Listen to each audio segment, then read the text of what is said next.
Hello everyone, welcome to my channel. I am Palak और आज की वीडियो में हम लोग पढ़ने वाले हैं क्लास 12 समाजशास्त्र की बुक 1 का चैप्टर 2 भारतीय समाज की जनसांख्यिकीय संरचना। तो आज इस चैप्टर का बस एक पार्ट हम लोग पढ़ेंगे। आइए शुरू करते हैं। तो सबसे पहले हम जानेंगे जनसांख्यिकी का क्या अर्थ होता है। जनसांख्यिकी क्या है? तो जनसंख्या का सुव्यवस्थित अध्ययन ही जनसांख्यिकी या फिर जनांकिकी कहलाता है। पेपर में कहीं पर जनांकिकी आ जाए तो कंफ्यूज मत होना, ठीक है। तो जनसंख्या का सुव्यवस्थित अध्ययन, ठीक है। जनसंख्या का अध्ययन कैसे होता है? आपको पता है जनसंख्या क्या होती है? किसी देश में रहने वाले लोगों की संख्या को हम जनसंख्या कहते हैं। तो उस जनसंख्या का सुव्यवस्थित अध्ययन करना मतलब अच्छे से जनगणना करना, उसके अंदर सभी पहलुओं को देखना कि इस फैमिली में कितने लोग रहते हैं, कितने अमीर हैं, कितने गरीब हैं, और कितनी महिलाएं हैं, कितने पुरुष हैं, कितने रोज़गार वाले हैं, कितने बेरोज़गार हैं। मतलब जनसंख्या के सभी पहलुओं को अच्छे से पढ़ना, समझना, आंकड़े इकट्ठे करना, इसे ही जनसांख्यिकी कहा जाता है, ठीक है। जनसांख्यिकी का अंग्रेजी शब्द डेमोग्राफी का उद्भव ग्रीक भाषा के दो शब्दों डेमोस जिसका मतलब होता है लोग तथा ग्राफीन जिसका मतलब होता है वर्णन, इनसे लिया गया है, ठीक है। डेमोग्राफी वर्ड है, इंग्लिश में इसको डेमोग्राफी बोलते हैं, जिसका उद्भव जो हुआ है, जिसका निर्माण हुआ है ग्रीक भाषा के दो शब्दों डेमोस और ग्राफीन से, ठीक है। तो डेमोग्राफी का मतलब क्या बना इससे? लोगों का वर्णन, ठीक है। ये सब एग्जाम में आपको लिखना होता है। जब आपको लंबा सा डेफिनेशन लिखने को बोल देते हैं ना जनसांख्यिकी की, तो आपको ये सब लिखना होगा उसके अंदर, ठीक है। तो जॉन ग्रांट को जनसांख्यिकी का जनक बोला जाता है, ठीक है। अचेले गुलियार्ड ने सर्वप्रथम इस शब्द का प्रयोग किया था। कौन से शब्द का? जनसांख्यिकी शब्द का, ठीक है। अब आती है जनसांख्यिकी की परिभाषा क्या है, ठीक है। परिभाषा भी लिखने को बोल सकते हैं आपको। तो परिभाषा है, अचेले गुलियार्ड के अनुसार यह एक गणितीय ज्ञान है जो जनसंख्या की सामान्य गतियों, भौतिक, सामाजिक, बौद्धिक, नैतिक दशाओं का अध्ययन करती है और विस्तृत अर्थों में यह मानव जाति का प्राकृतिक और सामाजिक इतिहास है। तो अचेले गुलियार्ड ने क्या बोला है? एक गणितीय ज्ञान, ठीक है। इसके बारे में हम मैथ्स में पहले पढ़ चुके हैं। सांख्यिकी टॉपिक हमने पढ़ा है, ठीक है, मैथ्स में पहले। उसमें हम क्या करते थे? हम आंकड़े पढ़ते थे, ठीक है। आंकड़े निकालते थे और उन्हें इकट्ठा करते थे, आंकड़े बनाते भी थे। तो ये हम पहले पढ़ चुके हैं, ठीक है। तो जनसांख्यिकी क्या है? एक गणितीय ज्ञान है और इसमें क्या होता है? जनसंख्या की सामान्य गतियों मतलब जनसंख्या किस स्पीड से बढ़ रही है। जनसंख्या के भौतिक पक्ष मतलब जनसंख्या कैसी है, कितने इसमें महिलाएं हैं, कितने इसमें पुरुष हैं। और उसका सामाजिक पक्ष भी देखते हैं, मतलब कितने लोग इसमें काम करने वाले हैं, कितने इसमें बेरोजगार हैं। और बौद्धिक और नैतिक दशाओं का अध्ययन करती है, मतलब सारी दशाएं पढ़ी जाती है, इसमें हर पक्ष पढ़ा जाता है जनसंख्या का, ठीक है। और विस्तृत अर्थों में क्या है? यह मानव जाति का प्राकृतिक और सामाजिक इतिहास है, ठीक है। अब आते हैं जनसंख्या के प्रकार। जनसंख्या दो प्रकार की होती है, आकारिक जनसांख्यिकी और सामाजिक जनसांख्यिकी, ठीक है। अब देखते हैं आकारिक जनसांख्यिकी क्या है। इसमें किसी देश में रहने वाली जनसंख्या के आकार का अध्ययन किया जाता है, ठीक है। जैसे पुरुषों तथा महिलाओं की संख्या, युवकों की संख्या, ग्रामीण व शहरी लोगों की संख्या, बुजुर्गों की संख्या, बच्चों की संख्या, ये सब इसमें देखा जाता है कि ये कोई देश है और इसमें रहने वाले इतने % लोग महिलाएं हैं, इतने % पुरुष हैं, इतने % बच्चे हैं। इस तरीके का यहाँ पर आंकड़े देखे जाते हैं। आगे आता है सामाजिक जनसांख्यिकी। इसमें जनसंख्या के सामाजिक, आर्थिक और राजनीतिक पक्षों का अध्ययन किया जाता है, ठीक है। सामाजिक पक्षों का, आर्थिक पक्षों का। आर्थिक पक्ष में जैसे कितनी जनसंख्या कमाने वाली है, कितनी जनसंख्या पर आश्रित है, मतलब कमाने वाले वर्ग पर आश्रित है, और कितनी जनसंख्या जो है वो बेरोजगार है। इस तरीके के आर्थिक पक्ष देखे जाते हैं। सामाजिक पक्ष देखे जाते हैं कि जन्म दर कितनी है, कितने लोग पैदा हो रहे हैं देश में, कितने लोग मर रहे हैं, क्या मृत्यु दर है, और कितनी शिशु मृत्यु दर है, कितने बच्चों की मृत्यु हो रही है। इस तरीके के सामाजिक पक्ष देखे जाते हैं। और राजनीतिक पक्ष भी देखे जाते हैं कि कितने % लोग वोट दे रहे हैं, कितने वोट नहीं देते हैं। इस तरीके के राजनीतिक पक्ष भी देखे जाते हैं। सामाजिक जनसांख्यिकी के अंदर आता है। अब देखो आकारिक जनसांख्यिकी में क्या होता है? हमने ऊपर से देख लिया कि इतने लोग महिलाएं हैं, इतने लोग पुरुष हैं, इतने लोग बुजुर्ग हैं। पर इसमें क्या होता है? उनके हितों के लिए अच्छे से उनका विश्लेषण किया जाता है, सारे पक्षों का अध्ययन किया जाता है रहने वाले लोगों का, ठीक है। तो आपने कई बार देखा भी होगा, जब जनगणना होती है तो घर पे सर्वे करने के लिए, सर्वेक्षण करने के लिए लोग आते हैं और वो पूछते हैं कि आपकी फैमिली में कितने लोग कमाने वाले हैं और कितने बुजुर्ग हैं, कितने बच्चे हैं, है ना। ये सारी चीज़ें, ये सारे पहलू जाने जाते हैं, ठीक है। और क्या पूछा जाता है? जैसे जन्म दर, मृत्यु दर, प्रवसन की वजह, समाज की संख्या में परिवर्तन, इस तरीके के पहलू इसमें देखे जाते हैं। सामाजिक जनसांख्यिकी में आते हैं ये सब, ठीक है। ये हमने जनसांख्यिकी के प्रकार जान लिए। और अब आता है समाजशास्त्र के लिए जनसांख्यिकी का क्या महत्व है। किसी भी राज्य की नीतियों, विशेष रूप से आर्थिक विकास तथा सामान्य जन कल्याण संबंधी नीतियों के निर्धारण और उन्हें लागू करने के लिए जनसांख्यिकी के आंकड़ों का विशेष महत्व होता है। बिल्कुल सही बात है भाई। जब किसी राज्य में, मान लो अब कोई देश है, वो अभी अभी आज़ाद हुआ है, ठीक है। यहाँ पर परिस्थितियों को हम बिल्कुल अप्लाई करके देखेंगे कि क्या होता है। मान लो कोई देश अभी अभी आज़ाद हुआ है, ठीक है। अब उस राज्य को अपनी नीतियाँ बनानी है। जैसे हमने पॉलिटिकल साइंस की अपनी दूसरी बुक के पहले चैप्टर में पढ़ा है, राष्ट्र निर्माण की चुनौतियों में। तो जब भारत आज़ाद हुआ था उसको तब अपने लिए बहुत सारी नीतियाँ बनानी थी, अपना आर्थिक विकास करना था, लोगों का भी कल्याण करना था साथ साथ। तो उसके लिए क्या है, जब तक किसी देश में ये पता ही नहीं होगा कि कितने % लोग क्या कर रहे हैं तो उनके लिए नीतियाँ कैसे बनेंगी। अब मान लो हमारी सरकारों से हमारे लिए नीति बनाने की, उन्हें बेरोजगारों को रोजगार देना है, ठीक है, तो जब तक उन्हें पता ही नहीं होगा कि उनके देश में कितने % लोग बेरोजगार हैं, वो कैसे उनके लिए नीतियाँ बनाएंगे, नहीं बना पाएंगे। तो इसके लिए जनसांख्यिकी का या जनसंख्या के आंकड़ों का बहुत महत्व होता है, ठीक है। किसी भी राज्य की नीतियों के लिए, किसी भी राज्य में नीतियां बनाने के लिए, या फिर लोगों का आर्थिक विकास करने के लिए, या फिर सामान्य जन कल्याण मतलब लोगों के भलाई करने के लिए जो नीतियां बनाई जाती हैं और उन नीतियों को लागू करने के लिए जनसंख्या के आंकड़ों का बहुत महत्व होता है, ठीक है। इन्हीं आंकड़ों को समझने के लिए अलग से एक व्यवस्थित विषय की आवश्यकता महसूस हुई। अब वही देखो, इन आंकड़ों को अलग से पढ़ने के लिए, समझने के लिए, क्योंकि इन आंकड़ों में एक चीज़ तो आती नहीं है, ठीक है, बहुत सारी चीज़ें आती हैं, जैसे महिलाओं का कल्याण करना, जनसंख्या को नियंत्रण में करना, और बहुत सारे टॉपिक्स इसके अंदर आते हैं। इन्हें समझने के लिए, इन्हें पढ़ने के लिए अलग से एक व्यवस्थित विषय चाहिए था, ठीक है। एक सिस्टमैटिक तरीके से इनकी पढ़ाई करने के लिए एक अलग से सब्जेक्ट चाहिए था, जिसके लिए समाजशास्त्र का उद्भव हुआ, ठीक है। समाजशास्त्र जो है वो काफ़ी हद तक जनसांख्यिकी की ही देन है, उसी की वजह से बनाया गया है ये सब्जेक्ट, ठीक है। तो यहाँ पर आपसे अगर पूछा जाए कि समाजशास्त्र के लिए जनसांख्यिकी का क्या महत्व है, तो आप आराम से बता सकते हैं, ठीक है। कहीं भी आपको कुछ भी डाउट आ रहा है तो आप कमेंट सेक्शन में आराम से पूछ सकते हैं, ओके। अब आता है जनसांख्यिकी का प्रचलन। तो क्या हुआ था, प्रचलन से क्या मतलब है, किसी चीज़ का पॉपुलर होना, जैसे ट्रेंडिंग जिसे हम कह सकते हैं, ठीक है। जैसे जैसे राज्यों के कार्यों का विस्तार हुआ, जैसे जैसे मान लो कोई देश अभी अभी आज़ाद हुआ है, उसने अपनी सत्ता संभाली है और उसे अब सारे काम करने हैं, विकास भी करना है, कल्याण भी करना है लोगों का। जैसे जैसे राज्य के कार्य बढ़ते गए, वैसे वैसे अलग अलग क्षेत्र को, जैसे मान लो इनकम के क्षेत्र में या फिर उत्पादन के क्षेत्र में, ठीक है, अलग अलग क्षेत्रों में व्यवस्थित रूप से संचालन के लिए सामाजिक आंकड़ों को सुव्यवस्थित तथा नियमित रूप से एकत्र करने की आवश्यकता होने लगी। तो समाज के कल्याण की नीतियां बनाने के लिए एक अच्छे से आंकड़ों को इकट्ठा करना था सरकार को, ठीक है। राज्यों को अच्छे से आंकड़ों को इकट्ठा करना था कि इतनी पुरुष हैं, इतनी महिलाएं हैं। जब तक उन्हें ठीक से पता नहीं होगा या आंकड़े उनके पास अच्छे से इकट्ठे नहीं होंगे, उन्हें कैसे पता चलेगा कि उन्हें क्या करना है राज्य के लिए, ठीक है। तो राज्य के कल्याण के लिए और राज्य के कार्यों के विस्तार के लिए एक अच्छे से सामाजिक आंकड़ों के सुव्यवस्थित और नियमित रूप से इकट्ठा करने की आवश्यकता महसूस हुई। तो इसके लिए क्या हुआ, इसी आवश्यकता की पूर्ति के लिए जनगणना करना शुरू किया गया, ठीक है। जनगणना प्रचलन में आई।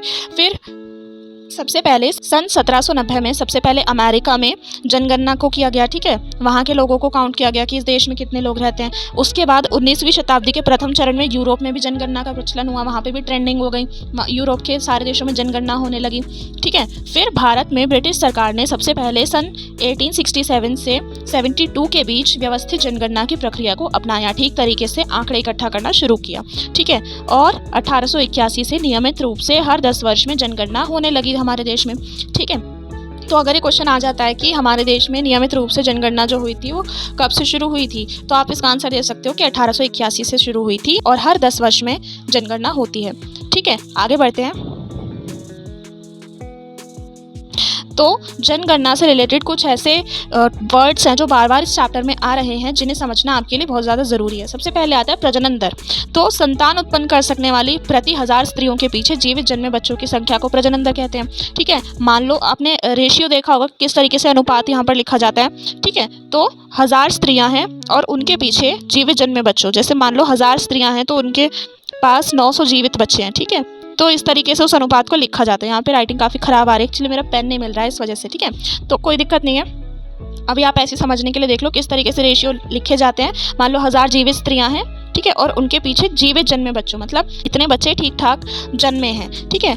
जीवित बच्चों की संख्या जो होती है उसे प्रजनन दर कहते हैं, ठीक है। अब आता है मृत्यु दर। प्रति 1000 जीवित लोगों के पीछे मरने वाले लोगों की संख्या, मतलब 1000 लोग जीवित हैं और उनके पीछे मरने वाले लोगों की संख्या, पीछे मतलब यहाँ पर, ठीक है, उनके आगे मरने वाले लोगों की संख्या लगाई जाती है, इसे मृत्यु दर कहा जाता है। अब आता है शिशु मृत्यु दर। जीवित पैदा होने वाले 1000 बच्चों के पीछे उन बच्चों की संख्या जो 1 वर्ष का होने से पूर्व ही मृत्यु को प्राप्त हो जाते हैं, मतलब 1000 जीवित बच्चे हैं और उनके पीछे उन बच्चों की संख्या जो 1 वर्ष का होने से पहले मर गए, मतलब मानो 1000 बच्चों ने जन्म लिया है, ठीक है, और उनके पीछे वो बच्चे, 1000 बच्चों में से कितने बच्चों की मृत्यु हो गई, 1 वर्ष का होने से पहले 10 बच्चों की मृत्यु हो गई।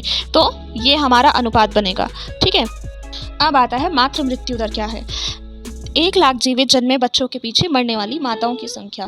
ठीक है, मान लो एक देश में एक दिन में 1 लाख जीवित बच्चे हैं। ठीक है, बच्चों का जन्म हुआ है 1 लाख बच्चों का, और उन्हें जन्म देते समय जितनी माताओं की मृत्यु होती है उनकी संख्या को लिखा जाता है। इसे मातृ मृत्यु दर कहते हैं।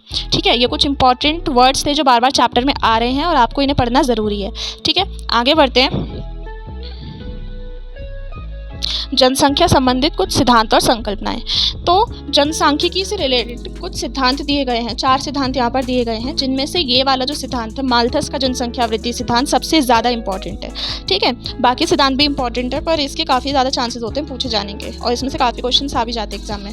तो जनसांख्यिकी से संबंधित कुछ सिद्धांत और संकल्पनाएं अब हम पढ़ेंगे। ठीक है, जैसे हमने पहले चैप्टर में भी पढ़ी थी और पिछली बुक में भी पढ़ी थी अपनी, बहुत सारे सिद्धांत और संकल्पनाएं कई वैज्ञानिकों द्वारा दी गई हैं। तो अब हम माल्थस का जनसंख्या वृद्धि का सिद्धांत पढ़ेंगे। ठीक है, माल्थस एक सुप्रसिद्ध विचारक और गणितज्ञ थे। माल्थस कौन थे? एक सुप्रसिद्ध विचारक थे, फिलोसोफर थे और गणितज्ञ थे, मैथमेटिशियन थे, और वो यूरोप में पादरी थे। ठीक है, प्रीस्ट थे वो यूरोप में। अपनी पुस्तक on the principle of population में माल्थस ने जनसंख्या वृद्धि का एक सिद्धांत दिया जो एक अत्यंत विवादित विषय रहा। तो माल्थस ने एक बुक लिखी थी on the principle of population. ठीक है, बुक का नाम आपको याद रखना है, पूछा जा सकता है। तो उसमें उन्होंने जनसंख्या वृद्धि का एक सिद्धांत दिया। ठीक है, जनसंख्या वृद्धि आपको पता है जनसंख्या बढ़ने लगती है, उससे रिलेटेड एक सिद्धांत दिया जो अत्यंत विवादित विषय है। मतलब उनके सिद्धांत पर बहुत सवाल उठाए गए, बहुत उसकी आलोचनाएं की गई और बहुत विवाद हुआ इसके बीच वैज्ञानिकों के बीच। ठीक है, तो माल्थस का कहना है कि अत्यधिक जनसंख्या निर्धनता और मुसीबत की माँ है, यह अनेक बुराइयों का ही दूसरा नाम है। तो माल्थस का कहना क्या है, ये स्टेटमेंट आपको याद रखनी है, आपको अपने क्वेश्चन में ये लिखनी है। अगर आपको ये क्वेश्चन आ जाता है तो आपको इसके आंसर में ये स्टेटमेंट ज़रूर लिखनी है। ठीक है, माल्थस का कहना है कि अत्यधिक जनसंख्या क्या है, निर्धनता और मुसीबत की माँ है। जितनी ज़्यादा जनसंख्या होगी उतनी ज़्यादा निर्धनता और मुसीबत देश में आएंगी। ठीक है, और यह अनेक बुराइयों का दूसरा नाम है। माल्थस ने ये स्टेटमेंट दी थी। ठीक है, माल्थस ने इस सिद्धांत में 2 बातों पर बल दिया।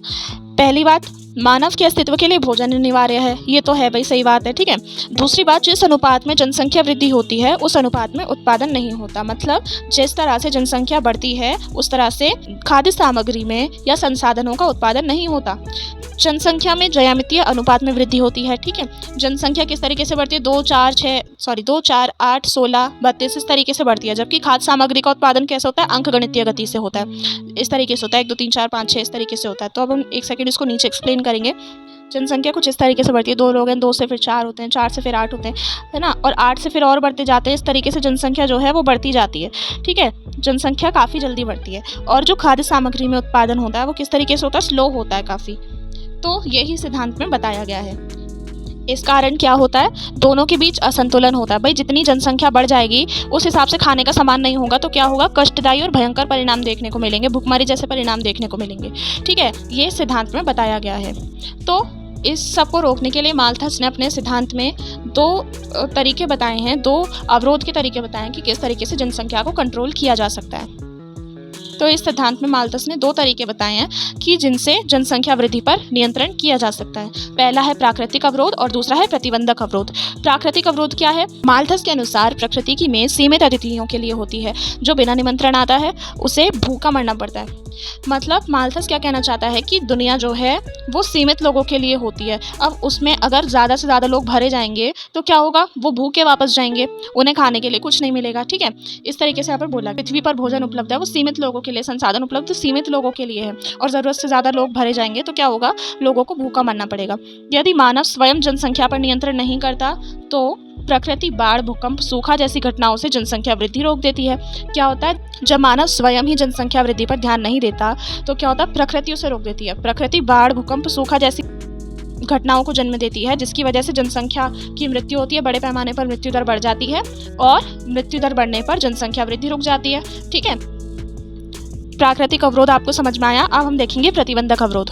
प्रतिबंधक अवरोध 2 प्रकार के होते हैं। पहला होता है नैतिक प्रतिबंध और दूसरा होता है कृत्रिम प्रतिबंध। तो नैतिक प्रतिबंध क्या होता है, इसमें सभी प्रकार के वो प्रतिबंध शामिल है जो मनुष्य स्वयं अपने विवेक से जन्म दर को रोकने के लिए उपाय करता है। तो मनुष्य अपने दिमाग से भी कुछ कार्य करता है जिसकी वजह से जनसंख्या को रोका जा सकता है। ठीक है, जैसे संयम, ब्रह्मचर्य या देर से विवाह करना आदि, ये सब नैतिक प्रतिबंध में आते हैं। फिर आते हैं कृत्रिम प्रतिबंध। इसमें मानव निर्मित जो कृत्रिम संसाधन होते हैं, जो वैज्ञानिक संसाधन होते हैं जिनसे जनसंख्या को रोका जा सकता है, वो सब आते हैं। ठीक है, प्रतिबंधक अवरोध में वो आते हैं जो मानव निर्मित संसाधन होते हैं या जो मानव स्वयं उपाय करता है जनसंख्या वृद्धि को रोकने के लिए। आगे देखते हैं, जनसंख्या को रोकने के लिए जो माल्थस ने सिद्धांत दिया या जनसंख्या वृद्धि से संबंधित माल्थस ने जो सिद्धांत दिया उसकी बहुत आलोचना की गई है। मैं आपको बता चुकी हूँ।